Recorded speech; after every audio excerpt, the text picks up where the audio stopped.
ఒక్కసారి నాపై నమ్మకం ఉంచి ఒక 10 నిమిషాలు వీడియో లోపలికి వెళ్ళి చూడండి. ఆ 10 నిమిషాల్లో మీకు ఎంత వాల్యూ చేకూర్చానో మీకు అర్థమవుతుంది. Let's get in to the video. Welcome to the Ajeya Bharat. August 16, 1979 Indira Gandhi గారు తన ముక్కుపై రుమాలు వేసుకొని గుజరాత్ లోని మోర్బీ నగరానికి వచ్చారు. దీనికి కారణం ఆగస్టు 11, 1979 మధ్యాహ్నం 3:15 గుజరాత్ లోని మోర్బీ డ్యామ్ యొక్క గోడలు తెగిపోయాయి. భారీ వర్షాల యొక్క ఒత్తిడిని తట్టుకోలేకపోయాయి, తెగిపోయాయి. కేవలం 15 నిమిషాల వ్యవధిలోనే లక్షలాది ఇళ్లు, ఫ్యాక్టరీలు, నివాస సముదాయాలు, మనుషులు, జంతువులను తనతో పాటు ప్రవాహంలో కొట్టుకుపోయేలా చేశాయి. లీలాపూర్ మరియు అద్పూర్ అనే 2 గ్రామాలు నామరికపాలు లేకుండా పోయాయి. ఆగస్టు 16, 1979 మోర్బీ నగరం మొత్తం ఒక నిర్మానుష్యమైన శ్మశాన వాటికలా మారిపోయింది. మృత్యు అనే చీకటి నుండి బయటపడి మళ్లీ ప్రాణం పోసుకోవడానికి ప్రయత్నిస్తుంది. సౌరాష్ట్ర ప్యారిస్ గా పిలువబడే మోరీ నగరం క్షణాల్లో ధ్వంసమైపోయింది. వీధులన్నీ వేలాది శవాలతో నిండిపోయాయి. దుకాణాలు, ఇల్లు అన్నీ తుడిచిపెట్టుకుపోయాయి. విద్యుత్ తీగలకి జంతువుల కళేబరాలు వేలాడుతూ ఉన్నాయి. నగరం అంతటా కుళ్ళిన మాంసం, దుర్వాసనతో కూడిన ఒక చీకటి నీడ అలుముకుంది. కానీ ఇదంతా చెప్పడానికి నిజంగా చెప్తున్నా నాకు గుండె ధైర్యం సరిపోవట్లేదు. ఇంత ప్రమాదం జరిగినా కూడా, మోర్బీలో ఇంత పెద్ద ప్రళయం జరిగినా కూడా దీని నుండి మనం ఏమీ నేర్చుకోలేదు. ఈ రోజుకి కూడా అదే సిచ్యువేషన్ లో ఉన్నాం. మనం రోజువారీ జీవితాల్లో బిజీగా విలాసాల్లో మునిగిపోయాం. మనం మన భారతదేశంలో రాబోయే భయంకరమైన విపత్తులని నిర్లక్ష్యం చేస్తున్నాం కాదంటారా? మోర్బీ డ్యామ్ తెగిపోయినప్పుడు దాని వయసు ఎంతో మీకు తెలుసా? కేవలం 7 ఏళ్లు. 7 ఏళ్లలోనే ఆ డ్యామ్ కూలిపోయింది. దానివల్ల మన దేశంలో 25,000 మంది ప్రాణాలు కోల్పోయారు. కానీ ఒకసారి ఇప్పుడు ఆ డ్యామ్ చూడండి. ఇది కర్ణాటకలోని తోనూర్ ట్యాంక్ డ్యామ్. దీని వయసు ఎంతో తెలుసా? 1000 ఏళ్ల కాలం నాటిది. ఒక సగటు డ్యామ్ యొక్క ఆయుష్ 50 ఏళ్ళు ఉంటుంది. అంటే కేవలం 50 ఏళ్ల వరకు మాత్రమే ఆ డ్యామ్ సమర్థవంతంగా, సురక్షితంగా పనిచేయగలుగుతుంది. కానీ కర్ణాటకలోని తోనూర్ ట్యాంక్ డ్యామ్ వయసు దీనికంటే 20 రెట్లు ఎక్కువ, 1000 ఏళ్ళు. ఇది ఇండియాలో ఉన్న ఏకైక డ్యామ్ మాత్రమే కాదు. జార్ఖండ్ లోని కోనా డ్యామ్, పోన్ముడి డ్యామ్ ఇది కేరళలో ఉంది. భవానీ డ్యామ్ ఇది తమిళనాడులో ఉంది. ఇచ్చారి డ్యామ్ ఇది ఉత్తరాఖండ్ లో ఉంది. హిమాచల్ ప్రదేశ్, కర్ణాటకలోని కరాంజా డ్యామ్. ఈ డ్యామ్ల చిత్రాలు కేకలు వేస్తూ సహాయం కోసం అర్థిస్తున్నాయి, మమ్మల్ని కాపాడండి అని వేడుకుంటున్నాయి. కానీ వీటికి విరుద్ధంగా మన ప్రభుత్వాలు మౌనంగానే ఉంటున్నాయి. 2017 ఫిబ్రవరి 19 ఐఐటి రూర్కీలో ఒక నేషనల్ డ్యామ్ సెక్యూరిటీ కాన్ఫరెన్స్ నిర్వహించారు. ఇందులో ఎవరెవరు ఉన్నారో తెలుసా? మన దేశం కోసం ఏ దేశాల వారు వచ్చారో తెలుసా? ఇందులో 400 మంది ఉన్నారు. మన దేశానికి సంబంధించిన వాళ్ళు, అమెరికాకు చెందిన వాళ్ళు, యూకేకి చెందిన వాళ్ళు, జపాన్ కి చెందిన వాళ్ళు, పెద్ద పెద్ద అంతర్జాతీయ నిపుణులు పాల్గొన్నారు. ఇండియాలోని డ్యాముల అధ్వాన పరిస్థితులపై ఒక ఎమర్జెన్సీ రిపోర్ట్ ని సమర్పించారు. అందులో స్పష్టంగా ఇలా రాయబడింది: వయసు పెరగడం, సరైన నిర్వహణ లేకపోవడమే భారతీయ డ్యాముల పరిస్థితి దిగజారడానికి ప్రధాన కారణాలు. ఇది ఇండియాకి ఒక బిగ్ రెడ్ అలర్ట్. మన దేశవ్యాప్తంగా కనీసం 14 డ్యాములు 300 నుంచి 400 సంవత్సరాల పాతవి. అంటే ఒక సగటు డ్యామ్ యొక్క ఆయుష్ కంటే కూడా 4 రెట్లు ఎక్కువ పాతవి. ఇవి కాకుండా మన ఇండియాలో 100 ఏళ్లకు పైబడిన డ్యాములు ఎన్నున్నాయో తెలుసా? 234 డ్యాములు ఉన్నాయి. స్వయంగా పార్లమెంటరీ కమిటీ కూడా మనం ఏదో ఒకటి చేసి వీలైనంత త్వరగా ఈ డ్యాములని డీకమిషన్ అంటే వాడకం నిలిపివేయడం చాలా మంచిదని చెప్పాయి. వాటి వినియోగాన్ని ఆపేయాలి. కానీ దీనికి విరుద్ధంగా దాదాపుగా ఈ డ్యాములన్నీ నేటికి పనిచేస్తూనే ఉన్నాయి. ఇది ఎంతో మంది ప్రజల ప్రాణాలని రిస్క్ లో పడేస్తుంది. ఇది నిజంగా మన దేశానికి ఒక టిక్కింగ్ టైం బాంబు లాంటిది. ఇది ఏ క్షణమైనా పేలొచ్చు. లక్షలాది మంది నిర్దోషుల ప్రాణాలు పోవచ్చు. దీనికి కారణం విరుద్ధంగా మన దేశం ఈ పాత పడిపోయిన డ్యాముల గురించి అస్సలు పట్టించుకోవడం లేదు. సరే, మీకు ఓపిక లేదు వినడానికి. ఈ పాత పడిపోయిన డ్యాముల గురించి పక్కకు పెడితే ఒకసారి ఈ స్టోరీ వినండి. నేను ఎందుకు ఇదంతా చెప్పుకొస్తున్నానో మీకు అర్థమవుతుంది. 2014 ఫిబ్రవరి 23 బీహార్లోని భాగల్పూర్ నగరంలో గంగా నదిపై ఒక కొత్త బ్రిడ్జ్ పైన వంతెన, సుల్తాన్ గంజ్ అగువానీ ఘాట్ అనే వంతెనకు పునాది వేశారు. దీనికి 1 ఏడాది తర్వాత నిర్మాణం అధికారికంగా ప్రారంభమైంది. కానీ ఈ బ్రిడ్జి ఇప్పటి వరకు 3 సార్లు కూలిపోయింది. 2022 ఏప్రిల్ 27న ఒకటిసారి, 2023 జూన్ 4న రెండోసారి, 2023 ఆగస్టు 14న మూడోసారి. 11 ఏళ్ల నిర్మాణం ఇది. पुल का 80% काम पूरा हो चुका था, लेकिन अचानक पुल का एक हिस्सा गंगा नदी में समा जाता। 1710 కోట్ల భారీ బడ్జెట్ నిర్మించారు దీన్ని, కానీ 3 సార్లు కూలిపోయింది. ఇది కూడా వంతెన ప్రారంభోత్సవానికి ముందే. వంతెన యొక్క 80% పనులు పూర్తయిపోయాయి, కానీ అకస్మాత్తుగా వంతెనలోని ఒక భాగం గంగా నదిలో కలిసిపోయింది. ఒకసారి ఇది ఆలోచించండి. విదేశాల్లో ఒకవేళ మన భవనం కూలిపోయినా సరే అక్కడ ఏమవుతుందో తెలుసా? చెప్తా వినండి. 2023లో టర్కీలో భారీ భూకంపం వచ్చింది. ఒక ప్రకృతి వైపరీత్యం కారణంగా ఒక బిల్డింగ్ కూలిపోయింది. అందులో 96 మంది ప్రాణాలు కోల్పోయారు. దీనికి బాధితుడిగా బిల్డింగ్ కాంట్రాక్టర్ అహ్మద్ కారాకి 17 ఏళ్ల జైలు శిక్ష పడింది. బాధితుల బంధువులు కూడా తాము ఈ న్యాయం పట్ల సంతోషంగా ఉన్నామని చెప్పారు. 1995లో సియోల్లో ఒక మాల్ కూలిపోయింది. 500 మంది చనిపోయారు. దానికి బాధితుడైన కాంట్రాక్టర్ కి 10 ఏళ్ల శిక్ష పడింది. 2002లో కూడా దుబాయ్లో ఒక డీశాలినేషన్ ప్లాంట్, అంటే నీటిని శుద్ధి చేసే ప్లాంట్ పైకప్పు నిర్మాణ సమయంలో కింద పడిపోయింది. 9 మంది కార్మికులు మరణించారు. దీనికి కూడా కాంట్రాక్టర్ కి 3 ఏళ్ల శిక్ష పడింది. ప్రతి బాధితుడి కుటుంబానికి పరిహారంగా 63 లక్షల చొప్పున చెల్లించాల్సి వచ్చింది. కానీ ఇండియాలో మన వ్యవస్థలో అతిపెద్ద లోపం ఇదే. ఎక్కడ ఎటువంటి కఠినమైన చట్టపరమైన చర్యలు ఉండవు. ఎందుకంటే మనకు సరైన జాతీయ చట్టం లేదు. మన ఇండియా వ్యవస్థలో ఉండే అతిపెద్ద లోపం ఇదే. ఎటువంటి కఠినమైన చర్యలు ఉండవు. ఎందుకంటే మనకి సరైన జాతీయ చట్టం లేక. దుబాయ్, సింగపూర్, సౌదీ వంటి దేశాల్లో భారీ మెగా ప్రాజెక్టులని అత్యంత విజయవంతంగా నిర్మించే మల్టీనేషనల్ ఇండియా కంపెనీలు, అవే కంపెనీల ప్రాజెక్టులు మరి ఇండియాలో ఎందుకు ఫెయిల్ అవుతున్నాయి? ఎప్పుడైనా ఆలోచించారా? ఎందుకంటే ఇండియాలో ఇన్ఫ్రాస్ట్రక్చర్ ప్రాజెక్టుల కోసం ప్రత్యేకమైన చట్టాలు లేవు, కాంట్రాక్ట్ చట్టాలు లేవు. Delhi airport roof collapse, Jabalpur airport roof collapse, Rajkot airport లో కోనోపి కొలాప్స్, మొదట్లో అయోధ్యలోని రామమందిరం పైకప్పు నుంచి నీరు కారడం, Mumbai trans harbour ring road లో పగుళ్లు, 2023-24లో బీహార్ లో కొత్త వంతెనలు కూలిపోవడం, ప్రగతి మైదాన్ టన్నెల్లో నీరు చేరడం, ఇవన్నీ విఫలమైన ప్రాజెక్టులే. ఇంకా మీకు క్లియర్ గా చెప్పాలంటే దీనిని అర్థం చేసుకోవడానికి మరో దేశంతో పోల్చుదాం. ముందుగా యుఏఈ ప్రభుత్వం ఏదైనా పబ్లిక్ ఇన్ఫ్రాస్ట్రక్చర్ కాంట్రాక్ట్ ని ఈ వెబ్సైట్ లో ఇస్తుంది. వారు ఇందులో స్పష్టంగా దుబాయ్ జాతీయ చట్టం ప్రకారమే టెండర్లు ఉంటాయని రాశారు. ఒకవేళ మీరు ఈ చట్టంలోని ఆర్టికల్ 10, 11, 15, 16 అని గమనిస్తే ఇక్కడ చాలా విషయాలు ఇండియా కంటే విభిన్నంగా ఉంటాయి. మొట్టమొదటిది, అక్కడ ఏ రాండమ్ కాంట్రాక్టర్ కూడా అకస్మాత్తుగా వచ్చి టెండర్లు వేయలేడు. ప్రతి కాంట్రాక్టర్ ముందుగా కొన్ని తప్పనిసరి ప్రమాణాలని పూర్తి చేయాల్సి ఉంటుంది. ఫర్ ఎగ్జాంపుల్, ముందుగా వారు ప్రభుత్వంతో రిజిస్టర్ అవ్వాలి. ఆ తర్వాత ఆ రిజిస్టర్ లో కాంట్రాక్ట్ యొక్క పూర్తి వివరాలతో పాటు అతనికి ఏ పనుల్లో నైపుణ్యం ఉంది, అతని గత ప్రదర్శన ఎలా ఉంది, మిగిలిన చోట్ల అతను ఎలా పనిచేశాడు, గత పనుల్లో అతను ఏ రకమైన క్వాలిటీ మెటీరియల్స్ ఉపయోగించాడు, ఇవన్నీ చాలా క్షుణ్ణంగా పరిశీలించబడతాయి. ఇవి కాకుండా ఆర్టికల్ 15 లో స్పష్టంగా ఏముందంటే, టెండర్ కొటేషన్ లో కాంట్రాక్టర్ ఏ డిజైన్ తో ప్రాజెక్టు నిర్మిస్తాడు, ఏ రకమైన మెటీరియల్ ఉపయోగిస్తాడు, ఆ మెటీరియల్స్ అండ్ డిజైన్స్ ఏ అంతర్జాతీయ స్టాండర్డ్స్ ని కలిగి ఉన్నాయి. ఎగ్జాంపుల్ కి చెప్పాలంటే ISO 9000 సర్టిఫైడ్ స్టీల్ వాడుతున్నారా, ఇలాంటి మెటీరియల్ వివరాలన్నీ అందులో ఉంటాయి. అత్యంత ముఖ్యమైనది ఏంటిదంటే డెలివరీని ఏ సమయంలో చేస్తారు, ఈ విషయాన్ని టెండర్ లో ముందుగానే రాసి ఉంటుంది. ఒకవేళ కాంట్రాక్టర్ సమయానికి పని పూర్తి చేయకపోతే దాని పరిణామాలు ఎలా ఉంటాయి అనేది కూడా టెండర్ లో రాసి ఉంటుంది. ఇంత క్షుణ్ణంగా పరిశీలించిన తర్వాతనే ఒక కాంట్రాక్టర్ ని ఎంపిక చేస్తారు. కేవలం తక్కువ ధరకే పని చేస్తారని కాకుండా అత్యుత్తమ నాణ్యత కలిగిన మౌలిక సదుపాయాలని నిర్మించగల కాంట్రాక్టర్ ని ఎంచుకుంటారు. దాంతో పాటు సమయానికి పనిని పూర్తి చేయడం కూడా చాలా ముఖ్యం. ఇప్పుడు దీంతో పోలిస్తే మన దేశంలోని లీగల్ టెండర్ల పరిస్థితి చూడండి. ఇది మహారాష్ట్రలో జరుగుతున్న ఒక ప్రాజెక్ట్ యొక్క లీగల్ టెండర్. ఇందులో కాంట్రాక్టర్ కోసం ఉన్న ఒకే ఒక ప్రధాన నిబంధన ఏంటంటే వారి కంపెనీ గత కొన్ని సంవత్సరాల్లో ఇలాంటి పనులని విజయవంతంగా పూర్తి చేసి ఉండాలి. ఈ టెండర్ లింక్ ని నేను కింద డిస్క్రిప్షన్ లో ఇస్తాను. దీనిని మీరు పూర్తిగా చదివి చూడొచ్చు. ప్రాజెక్ట్ లో వాడే మెటీరియల్ క్వాలిటీ గురించి గాని, స్పెసిఫికేషన్ గురించి గాని ఇందులో ఎక్కడ స్పష్టంగా పేర్కొనలేదు. ఒకవేళ ఆ నాణ్యతతో పని జరగకపోతే పడే పెనాల్టీల గురించి కూడా ఎక్కడ స్పష్టంగా రాయలేదు. ఒకవేళ మన దేశంలో కూడా కొన్ని ప్రత్యేక సందర్భాల్లో ఇలాంటి నిబంధనల్ని అనుసరించినా కూడా కాంట్రాక్ట్ ని ఉల్లంఘించినప్పుడు ఎదురయ్యే కఠినమైన పరిణామాలు మాత్రం ఏమీ ఉండవు. ఎందుకంటే మన దగ్గర ఇండియన్ కాంట్రాక్ట్ యాక్ట్ 1872 ఉంది.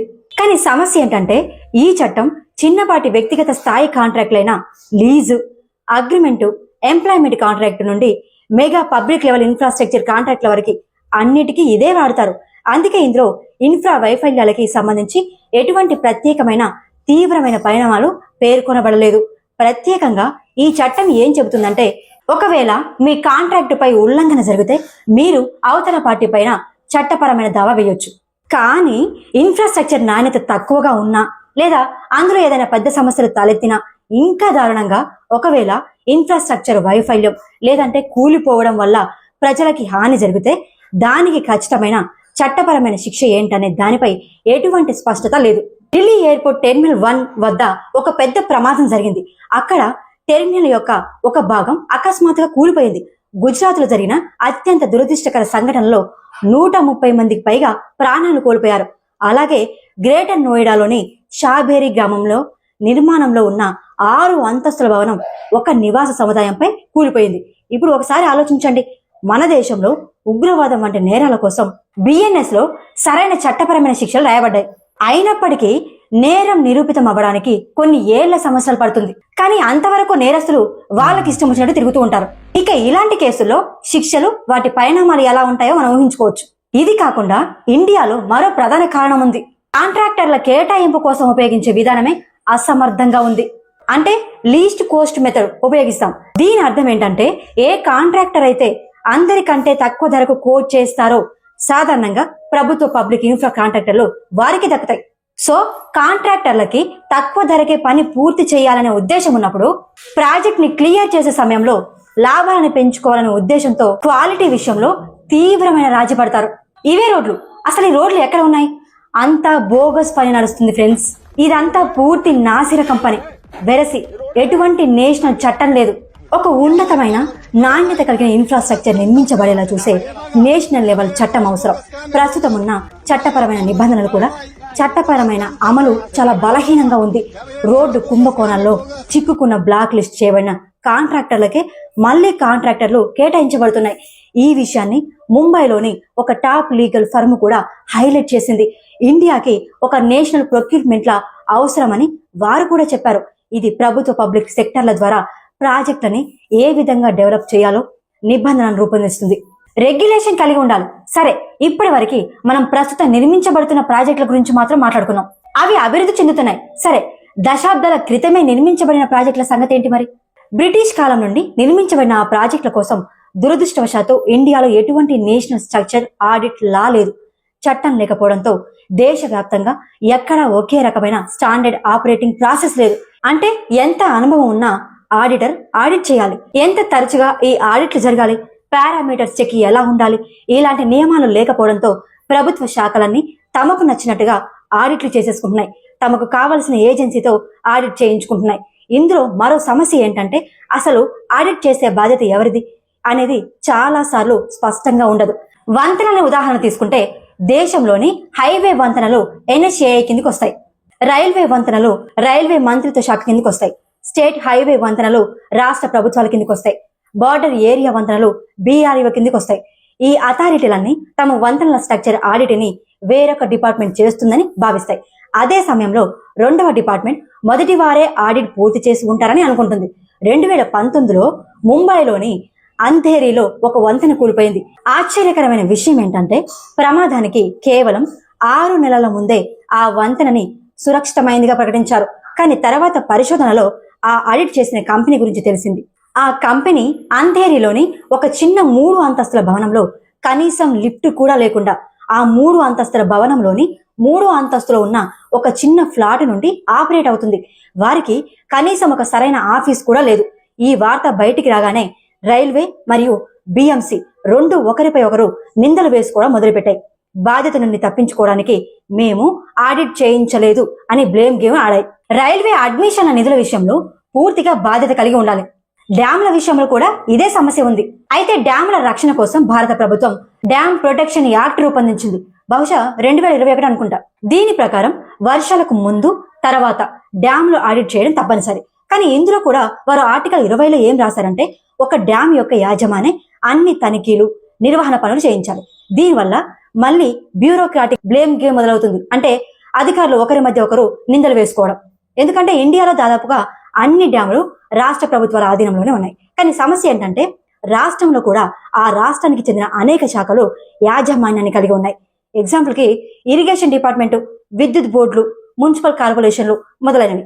ఇక బాక్రా వంటి కొన్ని డ్యాంలని బీబీఎంబీ అంటే Beas management board, Damodar valley corporation వంటి సెంట్రల్ పీసీఎస్ లు నిర్వహిస్తున్నాయి. దీనికి అత్యుత్తమ ఉదాహరణ ఏంటో చెప్పనా?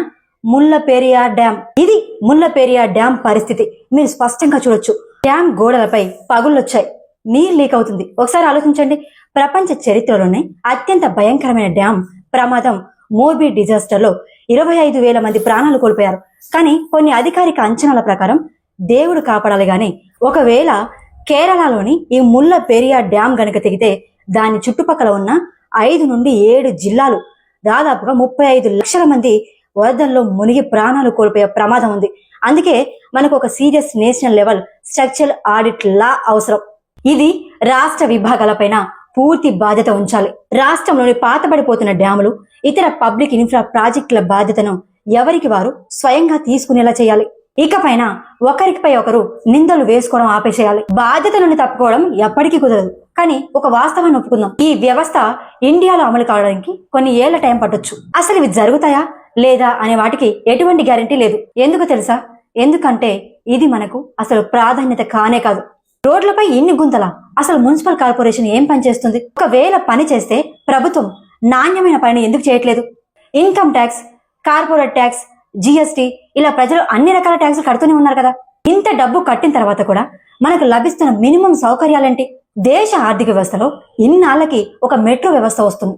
ఈ కాలంలో ఇలాంటి నగరం ఉండాలని ఎవరికైనా కల ఉంటుంది.